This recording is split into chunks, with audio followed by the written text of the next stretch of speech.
नमस्ते, मैं झटपट सुक्या बोंबलाचा रस्सा बनवते. त्याचं साहित्य दाखवते. हे सुके बोंबील आहे, म्हणजे कापून आहे ना तुकडे करून घेतले आहेत. 2-3 बोंबील होते, ते असे कापून तुकडे करून घ्यायचे आणि पाण्यामध्ये आहे ना थोडा टाइम भिजत ठेवायचे.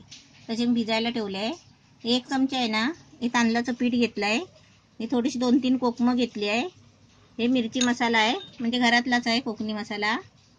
हे मीठ आहे चवीपुरतं. हे तेल आहे, म्हणजे त्याच्यामध्ये तेल टाकायचं आहे थोडंसं. आणि हे पाणी आहे.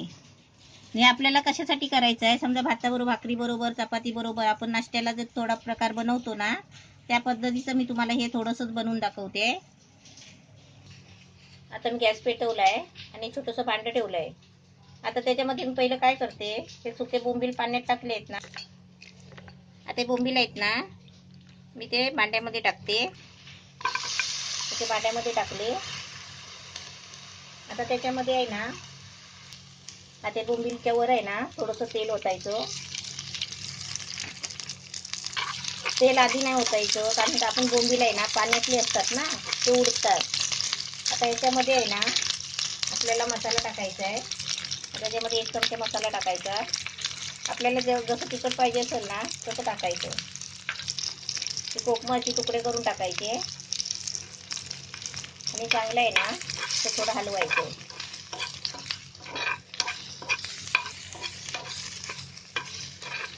मी तुम्हाला थोडंसंच करून दाखवते, पण या पद्धतीने आहे ना तुम्ही जास्त पण करू शकता.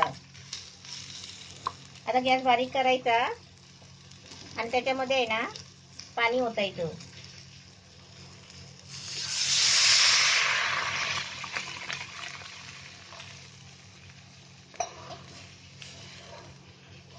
आता मी गॅस फास्ट करते. आता याला थोडी आहे ना उकळी यायला द्यायची, कारण ते शिजायला पाहिजे, बोंबील कडक असतात म्हणून.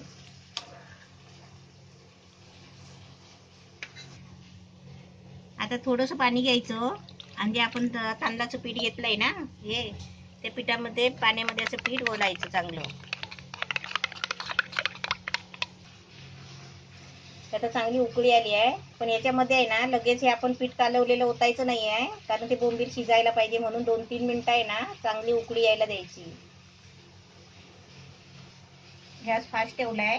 ते चांगली उकळी आली ना, म्हणजे 2-3 मिनिटांनी नंतर ते आपण पीठ लावायचं, त्याच्यामध्ये टाकायचं. आपले बोंबील आता मस्त शिजले आहे.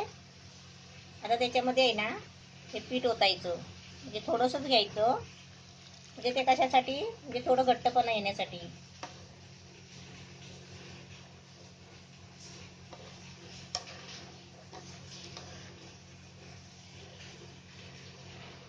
हे कशासाठी, भाकरी चपाती बरोबर असं बुडवून खायला पाहिजे ना, सुकं सुकं नाही लागत, त्याच्यासाठी हे असं बनवायचं.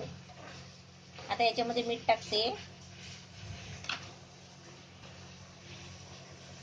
मीठ आपल्याला चवीपुरतं टाकायचं.